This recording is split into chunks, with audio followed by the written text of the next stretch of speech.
Right. Enough of the music. It's Andre, and it's time for the RC After Hours podcast, episode 90. And I'm just calling this as like bench flying test. The last couple of weeks, I've been really focusing and thinking about what I wanted out of the podcast. And I don't even have a guest on the show this evening or this afternoon or whatever time this is, so I don't need headphones. I came to the conclusion when I started really deep diving into the podcast what I missed about the podcast, and it was the bench flying that we used to do. And I came to the very quick realization that I can't bench fly from the desk behind me over here. It was conducive to doing a good show for interviews and stuff, but I missed the interactive stuff. I've got all this great technology, this wonderful camera that and if those watching the YouTube stream, 1080. I think, well, anyhow, it should be 1080. The camera's not a webcam anymore. It should be very fluid and everything from what I can tell, hopefully, using my studio microphone. So it's a test. And I think this is where I want to go with this show. So when we do have a guest, well, they'll be on the main screen behind me right here over my shoulder, and we'll be able to go through. And so I've used a little bit of that Patreon funding for once and put it right back into the show with some stuff to get through and everything, and just make it go. And I'm watching the chat. Let's see, I probably can bring that up right now and go. It's a little bit of a delay on the YouTube channel, but whatever. And yes, JM, thank you for telling me it is 1080p. So this is part of what's going to be going on and how I want the show to move forward. More animated, more dynamic, and all that fun stuff. So forgive me as I'm pushing buttons and everything and going through. So yeah, bench flying. Thank you, Robert. Yes, the CG on the bench was very hard to achieve, but you slap enough power behind anything and it will work. It's been quite the interesting weekend. And on the bench today are a couple old gems. And there was a post on my social media a couple of weeks ago saying how much I missed the Commander because it had been an anniversary. The Commander actually had been sold to a friend of mine, Matt, who unfortunately passed away in 2019. That's how I got the DX9. I bought it off his estate and everything.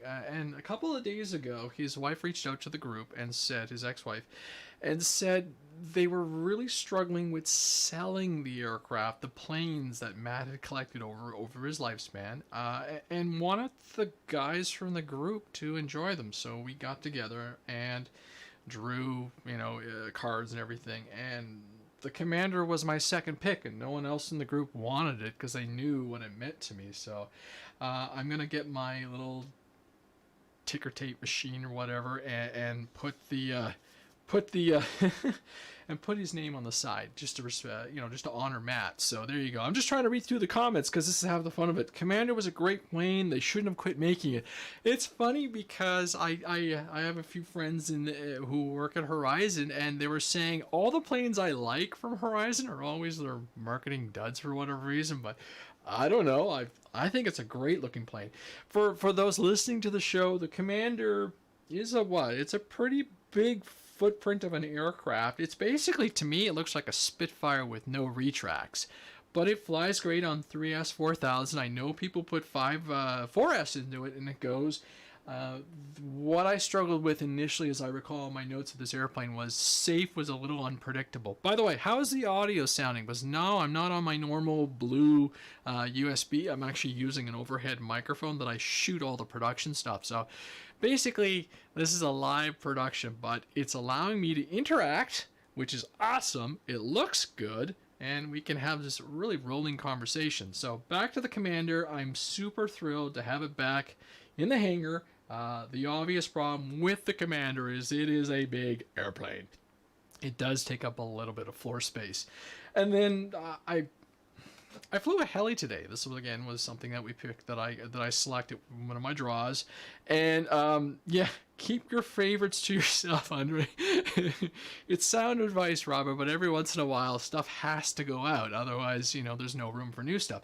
But I'll keep talking about all the new stuff because there've been some really neat I had been very successful in the last couple months of not bringing in a lot of acquisitions, and then in the span of a week, I popped through my quota and everything. But on the heli, this is an old Blade MCPX, and I flew it today, and I was talking to my heli buddies who've been on me for months about not having a heli, and I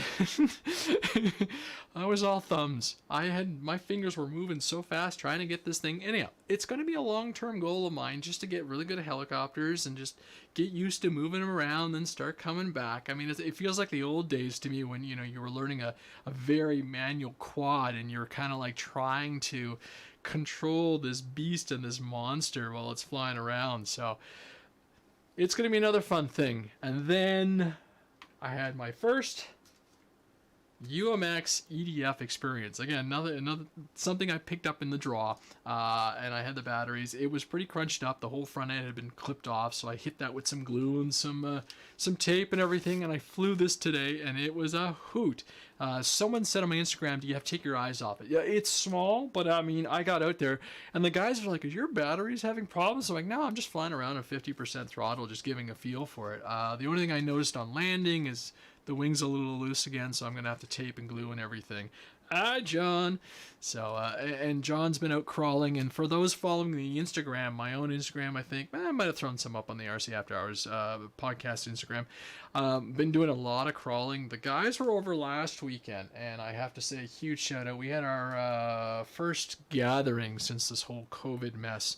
A couple of my Canadian friends and an American friend, Andy Chase, who came up. And we flew in some obscene winds, and we drove our trucks until the wee hours in the morning and did a ton of FPV crawling, night crawling with FPV. If you haven't done it, I highly recommend it. It is a blast. And we were out just, putting lights on our vehicles and everything. So the only thing I didn't do for that was I didn't try and put a digital setup. And recent acquisitions are the Cadix FPV. So I've got the one with the air unit and then the one with the light. And I put this stuff together. And this is a Zod HD Dart. Yes, because I flew the drift. And the drift video will come shortly. I just have to edit it up. The lighting was bleh, but whatever. It's done, and it's awesome. So this is going to go digital. Now, I have taken the DJI remote link and put it into the flight controller, the pilot, the little pilot link one that they sell. The only thing I'm worried about is there are no expo or anything like that. None that I've found or been able to set in the system, so I may have to go back and just use a generic receiver, put one of my TBRC crossfire links in there or something like that. Anyhow, it's me trying to figure out if I can actually use the DJI remote for more than just one quad that I have right now. Flew that outside for the first time besides the backyard, and really enjoyed that experience. It's showing me how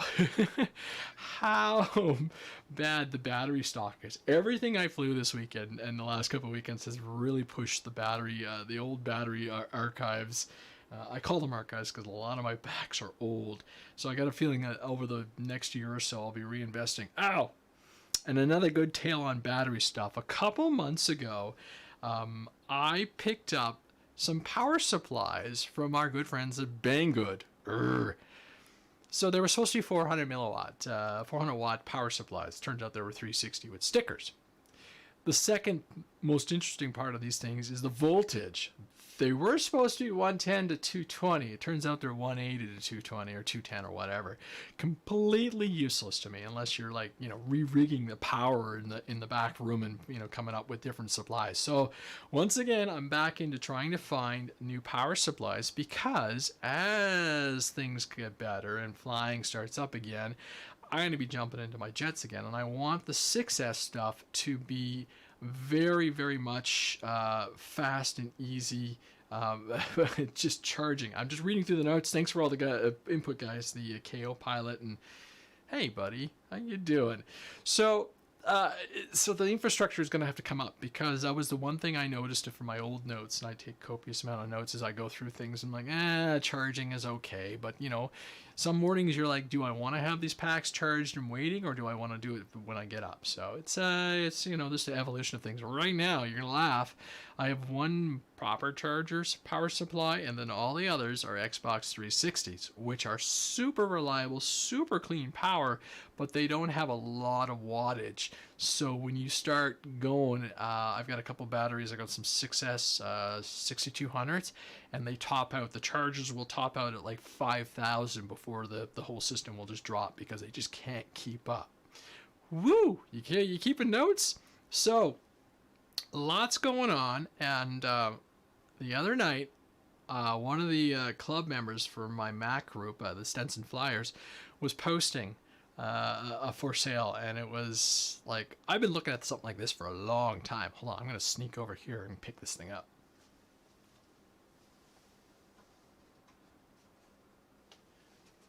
Look at this gem. So this is a Model Studio Fokker D7, and it is extremely light. I've just thrown in a motor. I've actually ordered like a blue that'll have some fun, and it's super light, 2S power, your standard rear controls and everything. But I have been looking for something like this on a flying calm day kind of thing for a very long time, and it had the servos already in it, so I just had to drop a motor into it and put an ESC, and we're off. So a little 2S 500s. I'll have to put a little pilot figure in there, obviously, because it's supposed to have a little German dude flying in there. But I have wanted one of these forever. I like biplanes, what can I say? And so this is just a simple little 30-inch. They said 400 grams all up. I put it on the scale without the motor and ESC in there and receiver, and it was sub 200. So it may be in the sub 250 gram range, which is pretty phenomenal. So that'll be a light flying kind of aircraft on a really low wind kind of day. So Lee David says he has one of those too. That's fantastic. Just a fun, I think everybody needs that kind of like rudder elevator kind of experience when flying. Yeah, I was flying during some of the windier conditions. I was flying my very first RC plane that I ever bought, and that was that, it's somewhere around here, but the Fly Zone Tiger Moth. And the wind was so fast and so powerful that it was spinning the motor faster than the actual drive system. So it was kind of fun. His runs on a 3S 1000. Impressive. Does this one have a gearbox as asked? Nope, I've just done a pure brushless little motor, 3100 kV. And this is like an 8-inch prop, but it's got a lot of vibration in it. So I'm going to clean that way up very fast, because I don't want any vibrations going through this little airframe. But there we go. Isn't that kind of a sweet looking airplane? Now, the big thing. Hold on.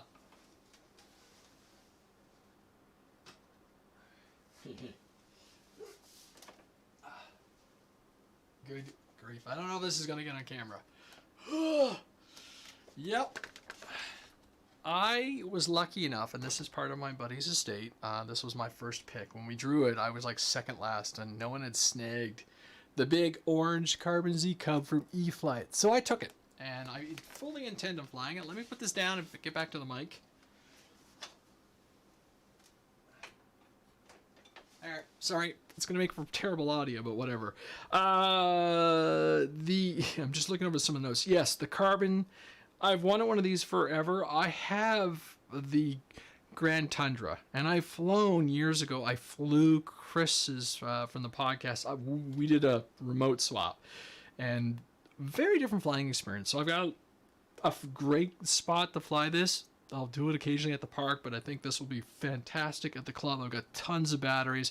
I'll have to adapt because I fly XD90, and this obviously has all the Horizon tech and the Spectrum battery stuff and connectors and everything. So maybe in the future I'll look into some of those packs and everything, but the remote cost, the battery costs and stuff, sorry, the charger cost, I have the remote and everything, and it'd be kind of cool to be battery telemetry, to be honest, but I'm going to leave it as stock as possible and just have a really good time. So I'm thrilled that this thing has entered the fleet. I don't know where it's going to park in here. This place is packed, and you know, what link? Okay, link wouldn't work. Sorry, Lee. Yeah, the links, send me a message afterwards and I'll drop it into the show notes. Yeah, links don't work in the chat description.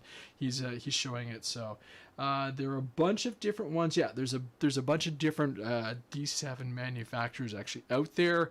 Hobby King used to do it. I think there was one from Horizon when I was searching, but this is a German manufacturer or something like that, Model Studio. They didn't actually show it on the website, but I've got the manual and everything, and the gentleman who I picked it off had actually been manufacturing had done a full firewall and everything. So it's kind of cool and exciting to finally get that into it, because I will tell a quick story, a little backstory. When I first got into the hobby, and I was literally, the hobby was a secondary thing, and I've said this story before, I've mentioned this before, where I was racing vintage stuff, and so all my funding and all my spare money was going towards that process. And flying any foam board lately, we'll get to you, Sam, and the Hangar RC group. So I got that little biplane of mine, the Tiger Moth, and one of the other guys at and I had like just a few batteries because I was waiting for all my little 1S batteries to show up and everything. And one of the other guys actually, let me fly one that he had converted from his youth. It was electric. It was pretty old, and it was like a nickel. He'd done all the conversions, and I absolutely loved it. And then we had the other sub light one. So yeah, so I'm glad that is in the hangar. I'm probably gonna take one day where I'm gonna fly all the biplanes in here, and that is like the PT-17. I've got the SE-5A, I've got the Albatross, and then one day the big Waco will come out as well, and that'll be just epic, I think. But I gotta get around to doing this stuff. So Sam's on the line, and Sam is probably going to be on we'll have to get him on the show for an update too once they start. They've got a lot of new models, a lot of cool things that I've been told about, so we'll have to get Sam up on the big screen. I'm looking forward to actually having the guest on the show, because I can see everything going on with all the various monitors. What you don't see on this side of the desk is there's a new screen over here. I've got what they call a stream deck, which lets me punch through all the scenes for this. Like, I'm up solid right now, but I can do things like, hit another website and that comes up. So I have a little bit more control. I don't have to be sitting there and pushing stuff, and I can flip on music and all that jazz. So we'll be able to have a little bit of fun with the guests when they all show up. But okay, Sam stuff.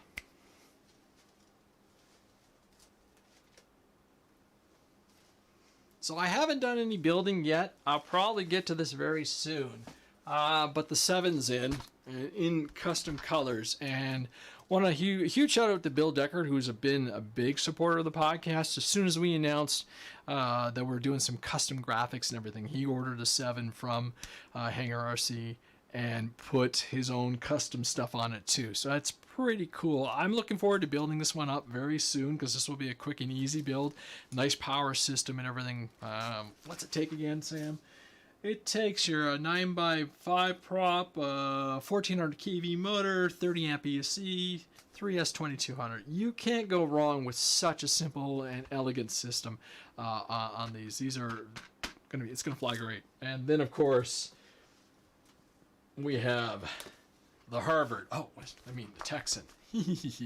Again, we talked about this in the last podcast. Check out the links to Hangar RC for all the details and all that. And there is if you look at the description for the podcast, for this video and everything, there is a discount code for RC After Hours fans and subscribers. Haha! I love this thing, and I can't wait to build it either. And I'll probably push along to build most of these as soon as I can, or wait for the lesser weather. So it's going to be an interesting fall. It feels good to fly, and I've been flying all weekend long in the last couple of weekends, which has been really nice. Thursday, I actually was kicking myself because my flying club, who are out in the Stetson field here in Ottawa, they fly in the evenings and they were night flying. And it was first night that we had no wind. And I was just like, I had things to do. I had to be an adult and go get groceries. And I came home and I immediately said, okay, the flight test, E-flight, night radiant with the wing nut module needs to be finished and prepped and ready. So on my glider, I've stripped out the E-flight receiver, the Spectrum receiver, and I put in an 8-channel with Vario micro tiny little FR Sky, and then my remote beeps just like my normal one. And then I've got with the wingnut controller. I think I've done a video on that one. If not, I'll put the links into the show. I can control the light stream, so I have the lights I can roll with my slider on my remote, and then I hit another switch and I can like toggle through about 4 different settings that I've pre-selected, and then I have like another toggle which is like the emergency one where I can just lock it into a really bright profile and just go, okay, get click, done, that's me. Because I don't know about you guys, but I've been in situations where I've had radians and kind of lose your radiant. I've never flown the radiant at night, and I'm kind of like, is this going to get like high and out of sight? And the guys at the field said they've actually been putting nav lights into the front of the wings, so when they're landing, because the plane's silhouette and all the lights kind of disappear, they were saying on landing, so they've been putting little wing lights into the front of the wings and everything. And I'm like, that's kind of cool. And if that works, then hey, right? And then of course the Pawnee, which is up back here. You can't see it on camera, unfortunately, but it's ready to go all the time. In fact, normally I light it for the show, but I forgot to plug it in. But that one's ready to go all the time. Runs off a 3S2200 and just flies forever. And of course, there's Norman. Now, the last time I flew Norman, he felt a little sluggish, a little cow, big, beefy. So he might go 4S with it, or I'll put the lights on their own system, because I think there were so many LEDs inside that thing that you basically soak up all the battery power. I think my suspicion is that it will become a 4S aircraft. So according to the Hangar RC, lights are awesome. We are working on a cheap way to light up the system specifically for the Texan. Excellent news. Yeah. I do have I have put a lot of LEDs into my previous scratch build aircraft, and it's just a nice way to add a little flair, especially this time of year. I used to, where are they? I think I have them right here in the bench. Those in camera, you'll see this. These are just these little dollar store finger lights, and I used to do them particularly when I was doing my scratch built cargo jets. I put a lot of these all over the airplane, like lighting up the control surfaces, pointing towards the rear surfaces and everything. So if you're looking for a cheap way to glue stuff to your aircraft that's pretty light and just battery powered and will last for a couple hours, these are just like little dollar store finger light things that the kids rock around with. So yeah. Now on to talking about what I think is going to be 22. I know it's a little early in the game, but like I said, I basically came to the conclusion at one point or another that 21, like 2020, was basically a write-off for getting a lot of the aircraft I want to fly up. I've got that litany of jets. But hey, I flew an EDF this week. That's a bonus, and my first UMX EDF, which was quite fun. By the way, on a little 280 2S from E-flight, about 3 minutes. Beyond that, the batteries get a little too heat soaked. We'll use that. Anyhow. Jets, I'm going to get back into all flying those big crazy fast jets of mine and everything, and that's why like the Charger thing was a priority for me and everything. So looking forward to going through all of those.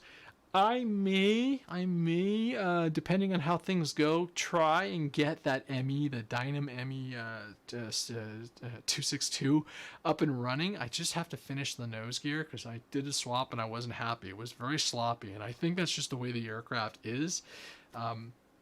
And that will be useful in getting that one going, because that's only 4S. And as Alpha said a long time ago when we were discussing on a show, the wing on the Dynam aircraft is more floaty, so very much like the big Commander here on the bench, versus the one from Flightline. Or is it Flightline? Yeah, possibly. Free wing. There you go. The free wing one. The wing is more true to scale, I think, and thing will drop out of the sky. Probably. Anyhow, I'm going to try this thing out in 4S and see how it goes. It's going to be... Hold on, I need a glass of water. I'm talking a lot. That's the only problem with being solo, doing a solo show, is there's no one to spell off for a couple seconds and, go off camera and everything. But I'm liking this. I feel the energy. I don't know if you guys do, but this is working for me. I kind of like the set, obviously, because I shoot here normally when I do my videos. And I had someone say they missed the Friday flying updates, and if I can do them live, I think we got to throw something better, because doing the Friday flying updates or doing a thing like this is great. It's the post-production that kills me, right? Because it's like, okay, now I got to sit down on the machine and then go. So now that I've got OBS working really well, and I'm like watching the feed and it looks really clean, I don't think it's dropped or anything. The computer seems to be happy. The screens are all working. So I think we're going to be doing a little bit more live action, particularly as the weather turns a little bit ugh. So for the podcast, keep your suggestions coming in. Keep up the ideas. Thank you for all the encouragement, by the way, too. I had a lot of good solid conversations with a good many of people about what I was thinking about the show. And like I said, I think the consensus here is this is working, and I want to keep engaging the community, because that's super important. And like I said, we'll be able to get the guests up on the backs on the screen behind me and everything, and we'll be able to keep going. Delta Dart says, hope you're enjoying the little helicopter. And I'll come back to this in about a minute. Another terrific small EDF, the Aero Hobby Viper 50 mil on rails. That sounds really cool. I haven't been able to get my hands on anything from Aero's Hobby yet, but who knows. Okay, Delta Dart was asking me about my helicopter experience. I'm going to jump back to this a little bit. I do have a good number of friends who've been suggesting helis for a while, and I had, the last time I was at the hobby store, I had the 230S in my hands, and I was looking at that because that's a 3S helicopter, where this one just takes a little 2S 280, same as the jet. So I'm already going, okay, I've only got 3 really good packs, so I'm going to have to pick up some more. So what can I say about this little thing? The first launch was terrifying. So I downloaded the script and everything, put it into the DX9, and it works. You go into normal mode. Flight mode 2, flight mode 3 are like these acro performance ones, which are like beyond my skill set. And I have flown this little guy a lot. This is Chris Gooden sent me this one. Thank you, Chris, by the way. This is the little MSRS, little 1S copter, and it's good. It's got safe on board and stabilized and everything, so it's pretty predictable. But again, it's 1S, so you're not really getting much of an experience. So I flew it as much as I could. So this is going to be the next level. And as far as I'm concerned, my goals for the heli stuff is really simple. Just to get comfortable with it. So I was flying this thing around in the tall grass. And I've also been warned, watch out for anything getting into the gearing and all this stuff. So I'm being very attentive to where I'm flying and taking off. And I'll hit more sim time just to get familiar. But my goal right now is hover, land, and then move back and forth. I can fly with this thing, looking at its tail. I can do all the maneuvers I want to do with it and everything, and it's obviously coming back towards me. That is the very, very daunting part, because yes, those are plastic blades, but if they whack someone, they're still gonna hurt. So lots more to come. I'm thinking I can fly the helis in the winter if the winds are low enough and there's get better at. So it's one of those things. It's going to be a new skill set for the thumbs. So, and I was moving my thumbs. All right. Brian asks, good to see you and your drift did well. Seems heavy on 2S. So I don't have the batteries with me, but I have the video. I just haven't cut it together, Brian. It flew just fine. The drifts flew just fine. Didn't feel any difference compared to the 3S 800, which it was at sub 250 with the lithium-ion battery pack, which are over there, so I can't even talk. It was over 250 grams. But it worked really well. Sorry, I'm reading some of these comments. These are great, guys. Thank you very much. We'll cover off the heli thing here in a second, Delta Dart. The drifts flying with the lithium-ion pack. I mean, I don't even think I wore the pack out, and I got tired of flying. Takeoff, yeah. I could see where I had to play with the CG or be in my high rates to get it going. And I was flying in some pretty windy conditions. But once I got it going, I had a camera on board, and I know I did a loop and a roll with it with the camera on board. So really, you know what I really wish that aircraft had? I really wish that thing had a rudder. Aileron elevator is fine, but if it had a rudder, you could probably get some flat turns in and really have some fun with it. I was doing motor off and everything. So... make it a live show, new computer. I'll question that question in a minute, Bill. You can fill me in what you're talking about. Okay, so back to the Zod. Well, this is the Dart, obviously. The Drift, really nice aircraft. And you'll see once I publish the video, it breaks down if you need to take it apart. It's super simple and will fly on 3S or 2S if you switch the prop. And I really enjoyed it on either or. I kind of like the fact that I had all the 3S batteries and really made that thing so you don't have to go out and buy the bigger 1805 or whatever. They're not 1805, but you know what I mean. The lithium-ion packs, you don't actually have to spend the money on it if you can get your hands on some 3S or even 2S lipos and just switch the prop. Flew great. It absolutely flew fantastic. I had a blast. I've actually sent it back to the Great Hobbies store so they could push it on to another review. So huge shout out to Great Hobbies. They've been really big helping me out and everything. And that's where this next one comes. I am behind on a lot of my reviews, but that's just how life goes. And I'm looking forward to flying the Dart and putting the control panel in. There's the KO Pilot. Thank you for the information there and the check on that one. And trying it with the digital FPV because that'll be cool. Okay, Bill made it for... Oh, Bill's got the new computer. Well, congratulations, Bill. He messaged me one time saying how he hadn't made it to any of the lives recently. And Bill, we mentioned to you that the fact that you picked up a 7 from Hangar RC, so that's excellent news. So thank you for supporting them and everything. So that's awesome. Thanks, Brian. I appreciate the comment. Okay, Delta Dart. Yeah, the rotor scale 450 Airwolf. Oh, that would be amazing. Really, my next goal, to be honest, is to probably spend the next couple of days in the garage with that extra. If I could cut, if I could get the extra into a working order, and it's close. I need to run it up. I got to get used to starting that again because obviously I haven't played with it in about a year.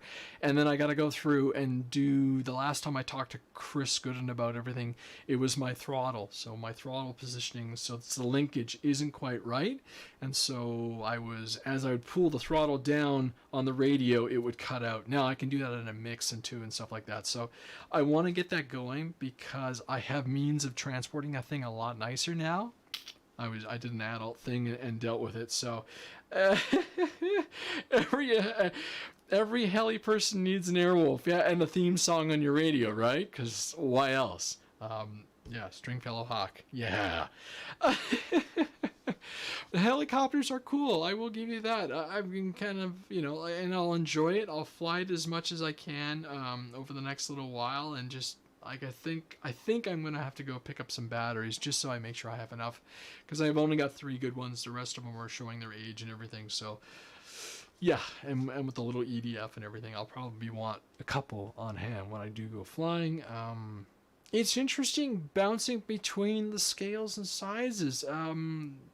Initially, I admit I wasn't the only micro that I really had, or UMX, was my Timber that I flew regularly, and I've been kind of appreciating the small ones because we were at the field and flying around, and it was a little bit more crowded. So instead of flying the larger aircraft, everybody just grabbed their sub 250 UMX planes and just kept everything in a tighter spot, and it worked out great. So rather than losing any flying time, we just adapted. And like I said, these things are great. They sound crazy, and just it was a hoot. It was an absolute hoot. And as I get more comfortable with the heli, I'll take it out to the field, and then I can contain it. At this point, I'm still flying in the backyard, but I was hovering off the grass and I'd taken off and landing on top of boxes and stuff. So I think that'll be the fun challenge, because that's what I was doing with a couple older like coaxial style twin helicopters, doing the scale landings, because then you're dealing with you're trying to land this thing with the buffering effect and everything. So that'll be kind of cool, and we'll see where it goes from there, because I admit the nice thing about a heli is, at this size, or even just a bigger, they don't take up a lot of space. So, compared to an airplane, this thing will tuck into a shelf really nice and clean, and fold the props and everything. Here's a question for you fans watching the show. Your UMXs, do you keep your boxes? Yes or no? You can leave comments in the show before and after, or even now in the live text, and we'll go from there, because I haven't thrown out any UMX boxes in a long time, and it's a great way to transport them. Pain in the butt to store them, I think, because they do take up a fair bit of space, but they keep the airplane safe. So it's like, do you display them or do you put them out? So most of mine, I leave them in the box, and they seem kind of safe. What else did I fly today? So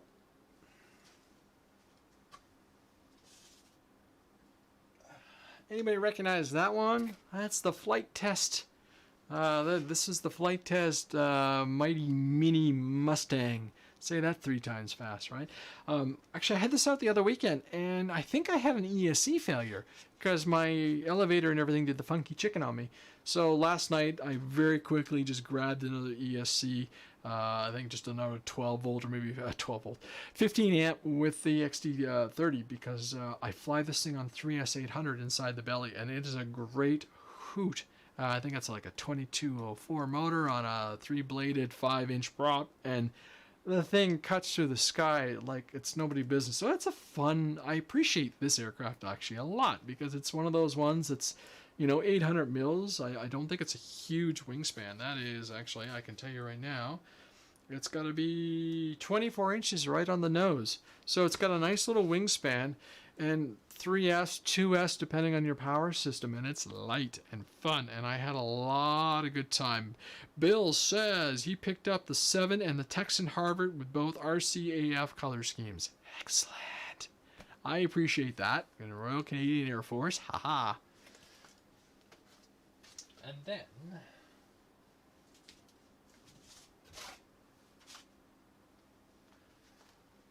And then I don't think I've had a flying weekend where I've not flown the Defiant Renegade. And sorry, I'm turning my back and spinning around and everything. So this thing has been an absolute ride on 2S. I'm actually thinking I need more punchy batteries to keep up with the motor and ESC combo.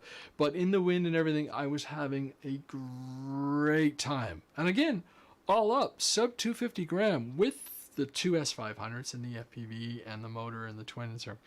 I have it on a good authority that someone is testing a slightly larger 2, 4, and 6 motor variant. I would love to see this thing in like a 42 to 48 inch wingspan. The Renegade XL, as I keep bugging Sean about. So one day maybe he'll listen and he'll come back. Now he's got to come up, and he said openly that engineering, constructing this aircraft, like cutting them all out and everything, is a lot of work. for a one-person shop. So he's working on how to make the manufacturing viable, because I mean a race wing done, right? Well, the profiling and whatever machining he does and his technique, this is like multiple pieces to make it go. So like his time to actually produce the wings, the parts and everything are much more in depth. But phenomenal aircraft, like seriously, one of my favorite things to fly. It's small, it goes in, and I'm starting to see more guys putting the little, the Cadix light system, the DJI HD on board this thing. Okay, you're no longer sub 250, but you're, perfect. So it's definitely one to look at. Again, Defiant Renegade, if you're looking for a really sweet FPV ship, highly recommend it. All right. I'm going to look at all the notes. I should have turned on my timer, and so I know how long the show has been going for. I think I can check this over here. No. All right.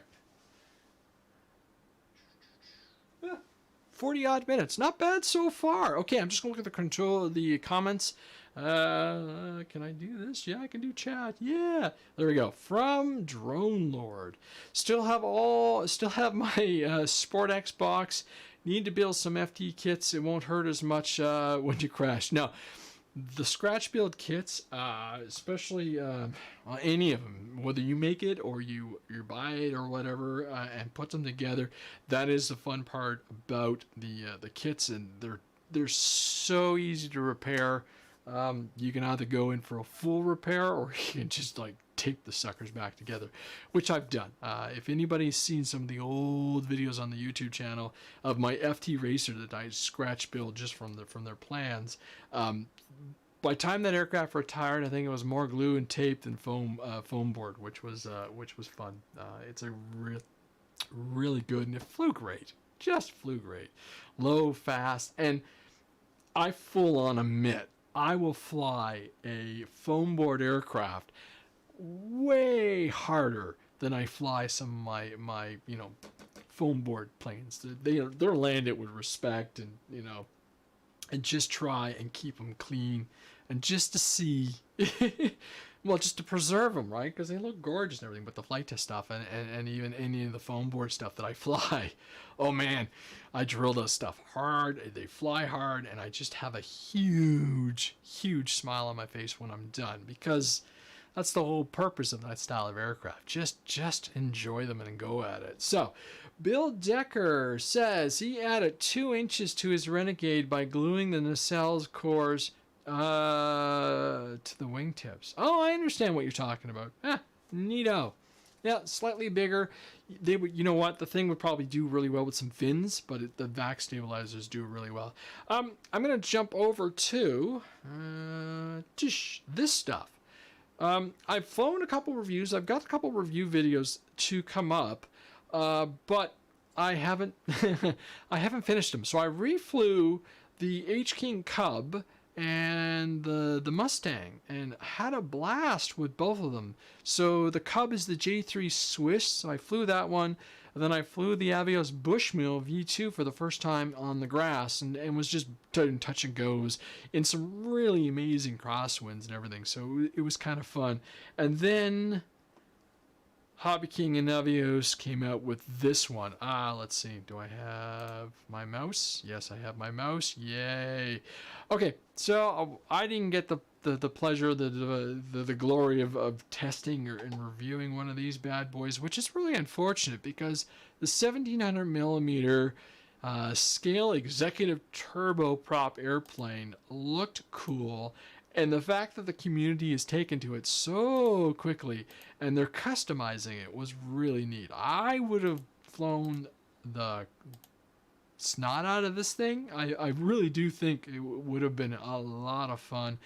But you see the sticker shock, right? And that's before shipping. So that's 500 in Canadian. Let's see if I can switch that to US dollars, because the majority of the podcast listeners are going to be on the other side of the lake.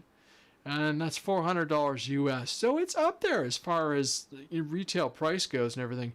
But what a fun airplane. And it's nice to see some of the options and some of the color schemes coming out from this guy. And then the other one, which is I think was well known that this was going to happen, is E-Flight bringing the Carbon Z the Carbon Z Cessna back, but allowing for a tail dragger configuration, which is kind of fun. Again, $500 US, so up there, but it's big. It's not as big, I think, 2.1 meter. It's still, it's on par with the big Cub that's sitting beside me over here, but still kind of fun. So it's neat to see them do it. I'm a tail dragger kind of fan. I full on admit it. I prefer flying tail draggers. About the only nose, the only nose front aircraft that I've flown in the last, like with tricycle gear, thank you, was things like the T-28 and stuff like that, which I still miss. I think that's an aircraft that might have to come back in the thing, but I just can't get in love with that new yellow paint scheme. The old gray or the red and orange or red and white was the way to go for that airplane. So we'll see. But like I look at all the stuff in the hangar, and very few of them is tricycle gear. Most of it is tail dragger, which is cool. But you gotta watch you gotta watch some of the aspects on the grass and everything, because you'll ground loop in a heartbeat, right? I've done it first time out at the big club, everybody watching me being evaluated, and I ground looped the Tundra, and I'm like, I've never ground looped the Tundra, and it was just getting used to their grass and how the plane tracks, and I just chuckled, right? Because I literally never done that. So yeah, check out all the supporters for the podcast links. Hangar RC is a big supporter. Buddy RC is still a big supporter. Congratulations to TJ, by the way, who's gone from working for Buddy RC, who now works for Horizon Hobbies. So he's the man's jumping along in the industry and having a good fun. So he's helping them out in their social media, which will be cool. So I look forward to watching his career in the hobby industry. We're gonna get speaking of Hangar RC, we'll get Sam back on.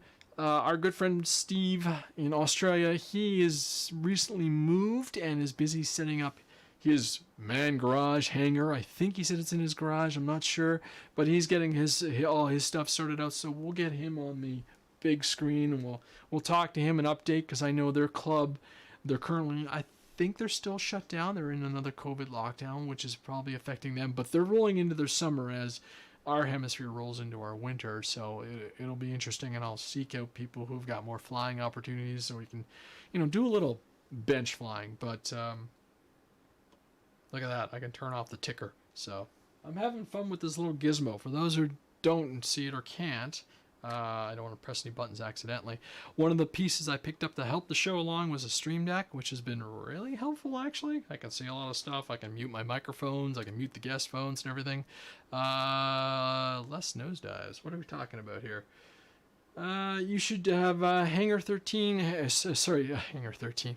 That's funny. Squadron 13 or 13 Squadron on the show. Yes, by all means. I'm just trying to see less nosedives.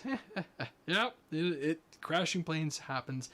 So, yeah, where was I? I got horribly squirreled on everything. So yes, let me know in the show comments and notes and emails, me and social medias and all this stuff, what you think of this new format. I'm gonna keep working away on the audio end of it and everything, making sure the audio podcast, which I put a little bit of effort in getting done. I don't know if anybody noticed, but on the iTunes, the icon was the old logo, and I was scratching my head trying to figure out how to do it. I actually replicated the podcast. Apple authorized it. It was really weird. So now there's 2 listings. And then I read some obscure note in their documentation. They literally said, X size to X size. What I didn't realize, the logo wasn't perfectly square. And I guess it was just reverting to an old archived logo the entire time. And I'm like, what's going on? Anyhow, it's now the cool logo, which I'm still thinking I might change it to reflect a little bit more of the hobby, with helis and quads and RC trucks and everything. But I like the retro look. Speaking of which, if you're a new Patreon and you're listening to this and I haven't got stickers to you, let me know. I flag it when I can, but it's weird because if you change your commitments, it does something weird. And so if I've missed you, I really do apologize. Let me know. I have to do a sticker run very soon, so I'm going to send some out to John in the US, who's been sending them out and everything. I got to get myself some new ones because I actually don't have any of the cool logo stickers, and I want to get that done and everything. So keep those comments in. Let me know what you're thinking, and we'll keep driving from there. So Tricycle go, no way, man. Tail dragger rules. Okay. That's been a fun little podcast. I think it's about almost a 60-minute show, which isn't not bad. Again, keep that feedback coming in. Let me know what you think, and we'll build this up because I had fun doing this. This seemed to work really well. I love the engagement. 110 bumper.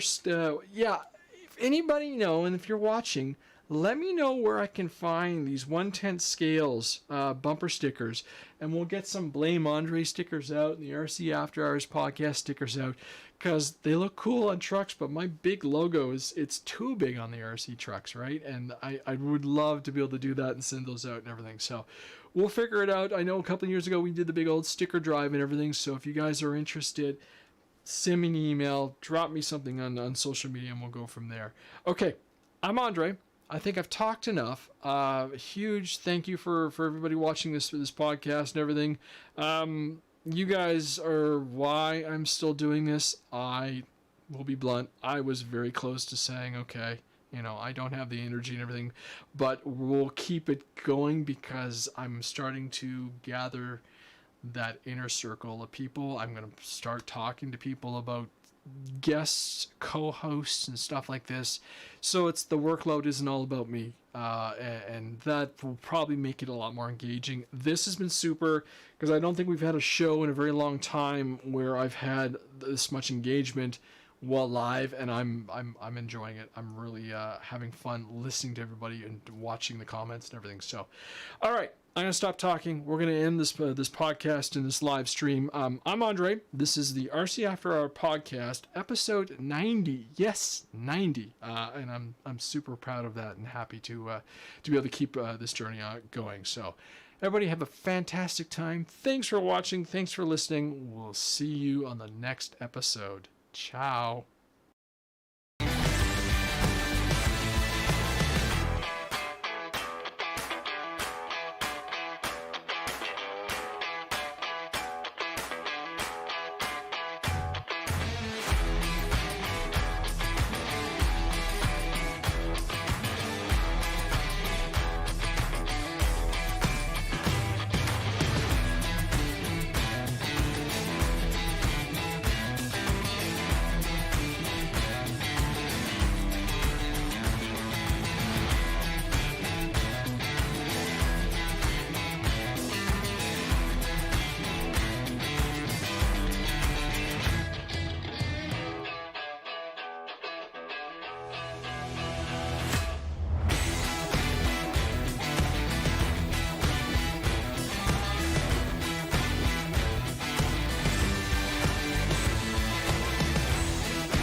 All right, microphone back on. Right, audio is recording is all done, so yeah, I can end off the show just the last bit of the stream before I shut down everything. I'd love to be able to pan this camera back a bit so you guys could see some of the new setup I've done, but it seems to be working well.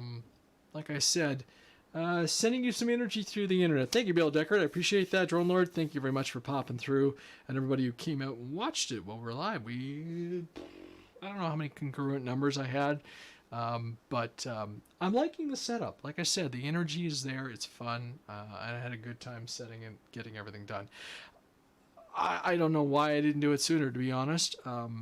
The camera, I've got my nice production camera, and I simply bought a USB HDMI box, and it's made all the difference. The computer is up to the task. It didn't look like it choked out or anything. And outside of the little box, which cost an obscene amount of money, but seems to be making it really good. What I'll probably end up doing is grabbing my old Canon eventually and doing a wide shot. So if we're doing anything on the bench, I can pop it up and do a wide one, or find a. I do still have the old webcams, and just then we can do it like an overhead box or bench shot or something like that. So when we're doing a technical briefing, it'll make it a little easier. So capture cards are awesome. Yes, they are, Sam. It's made a big difference. And then I've got the display, so I can actually, I'm just using it for web right now. I've got my laptop over here to see your comments, and then there's a tablet over there just controlling the camera. So the technology is great, and it actually wasn't too overwhelming to do the show. And next step obviously will be the guest. So okay, I'm going to close down the stream and end the show. Thank you for everybody who's watched it, and have a fantastic week, everybody. Thanks.